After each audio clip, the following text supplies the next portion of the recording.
Hello everyone, welcome back to the channel. And today we are diving into one of the most silent but most dangerous crises unfolding in the world right now.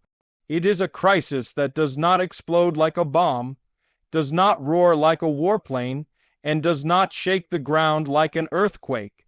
It is a crisis that moves quietly, invisibly and patiently. It is a war that Iran is fighting with nature itself. A war not for land, power, or borders, but for the most basic element of life, water. This is a story of disappearing rivers, collapsing lakes, dying farms, sinking land, and millions of people caught in a struggle they did not start but cannot escape. This is the hidden truth behind Iran's silent war for water. Water is often seen as something ordinary. We turn on a tap and expect it to flow. We don't imagine a life where a few drops become precious. But what happens when water itself begins to vanish?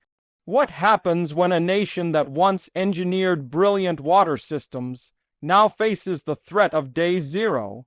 What happens when rivers that shaped entire civilizations dry up, and lakes that survived for thousands of years turn into salt deserts?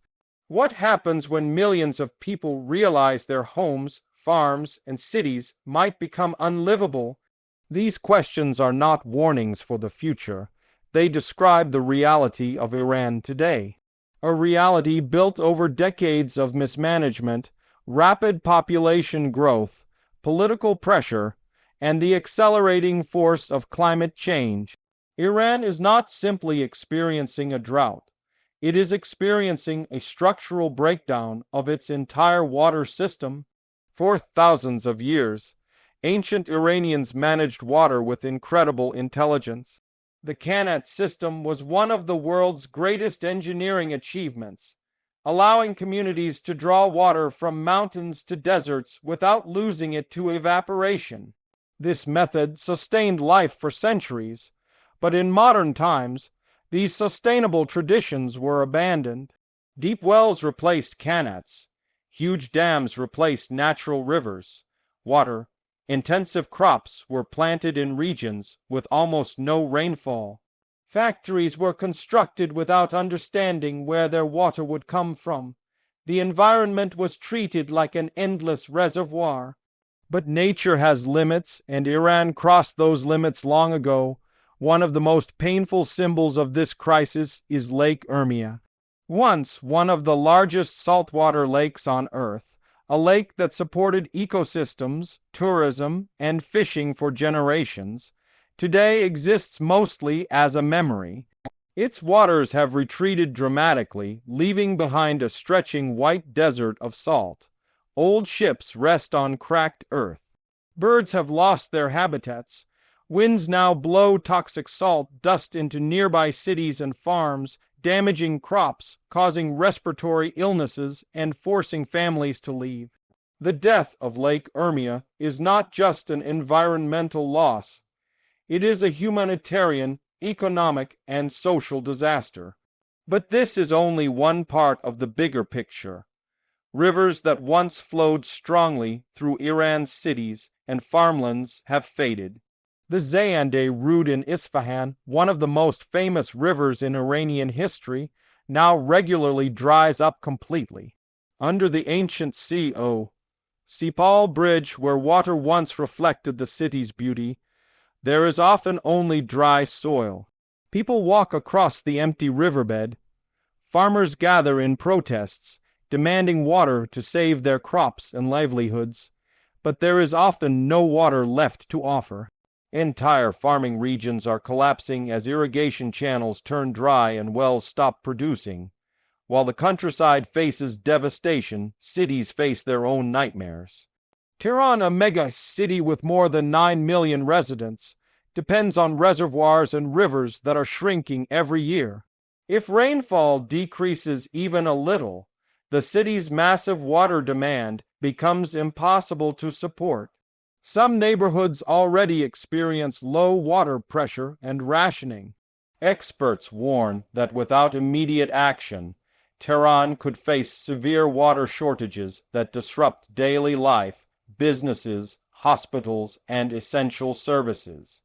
Adding to the crisis is Iran's groundwater situation. This is perhaps the most dangerous and least understood part of the entire problem. For decades, Iran has pumped groundwater far faster than it can naturally recharge. Far more wells were drilled than the land could sustain. Today, over 70% of Iran's aquifers are considered exhausted or permanently damaged. This means the underground water that took thousands of years to collect is gone and may never return. When aquifers collapse, the ground above them sinks, causing land subsidence, roads crack, buildings tilt. Foundations break, farmlands warp. In some regions, the land is sinking by more than 30 centimeters per year, an astonishing and dangerous rate. Once an aquifer collapses, it cannot be rebuilt. Nature does not replenish these underground structures on human timescales. This is permanent damage. The human impact of all this is massive. Farmers who depended on agriculture for generations now watch their fields turn to dust. Their wells produce mud instead of water. Their animals die of heat and thirst.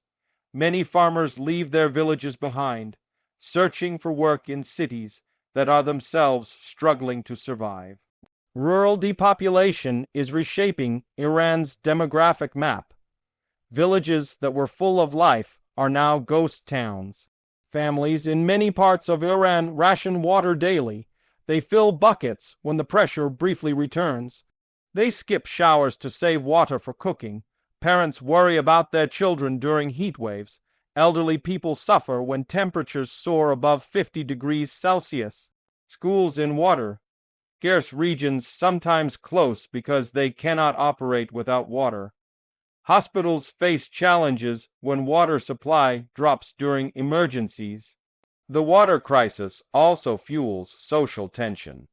In Khuzestan, people marched through the streets demanding drinking water. In Isfahan, farmers camped for days along the dry riverbed, calling for their rightful share of water. In Yazd, residents protested when water was diverted to industrial zones. These incidents show that when water disappears, peace and stability disappear with it. Water is not just a natural resource, it is the base of society itself. Economically, the crisis is devastating. Agriculture suffers first, but industry follows. Factories cannot function without water for cooling, cleaning, and processing. Livestock die, food prices rise as production collapses. Iran's economy already faces numerous challenges, and water scarcity adds another heavy burden.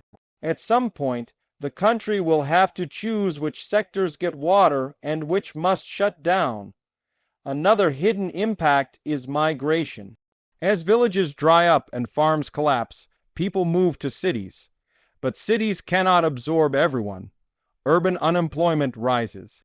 Housing becomes more expensive. Water demand increases, worsening the crisis. This cycle pushes Iran closer to a future where some regions may no longer be suitable for life. Many people outside Iran have no idea how serious this crisis is. It is not covered daily on global news.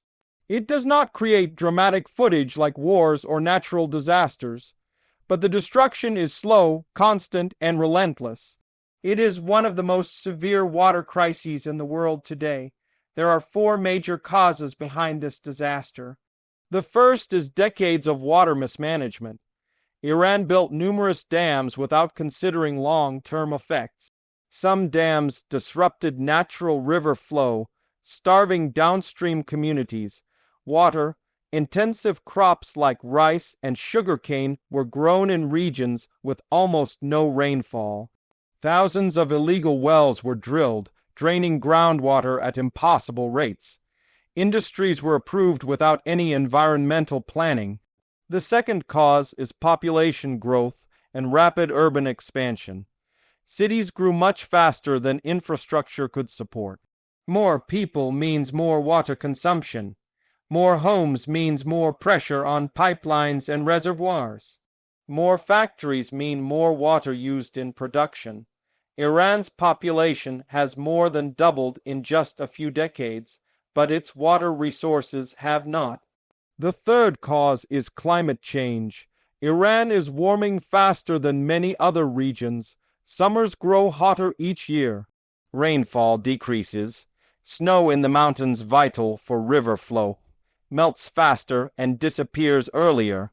Droughts last longer. When rain does come, it big.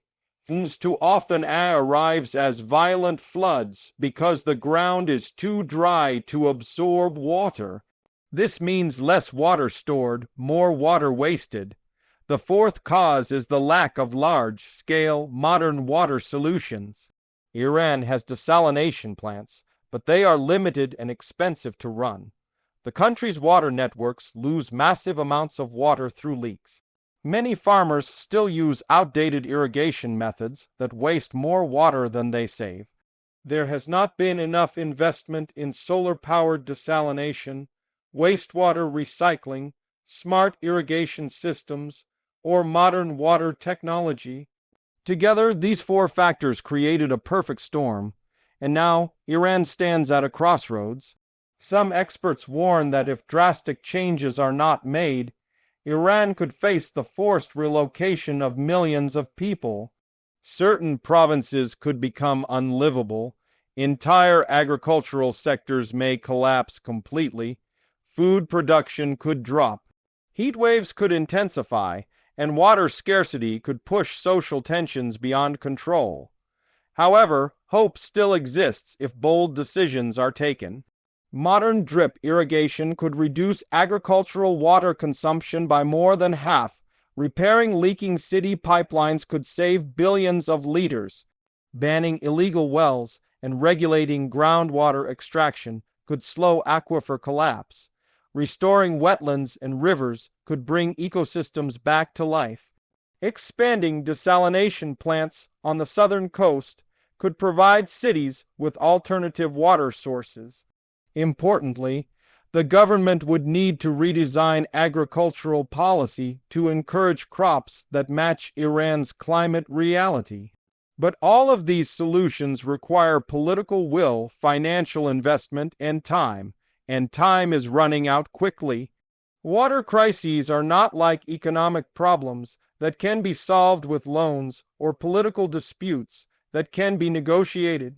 When water disappears, nothing can replace it easily. Nature moves at its own pace. Iran's silent war for water is not silent because it's small. It's silent because the people experiencing it often have no choice but to live with it. They wake up every day hoping the tap will produce water.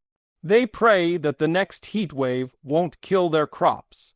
They watch lakes, rivers, and wells vanish and wonder how much longer this land can support life. The hidden truth behind Iran's water crisis is that it is far more than a drought. It is the slow collapse of a system that was pushed too far for too long. It is an environmental, social, economic, and human crisis. A crisis that threatens the stability of a nation and the well-being of its people. This is Iran's silent war, a war that is being fought not with weapons but with buckets, with broken wells, with dry riverbeds, with abandoned farms, and with people who are running out of options. A war that must be understood, discussed, and confronted before it becomes irreversible. And unless bold action is taken soon, this silent war may turn into one of the biggest environmental disasters of our time, one that affects not just Iran, but the entire region around it.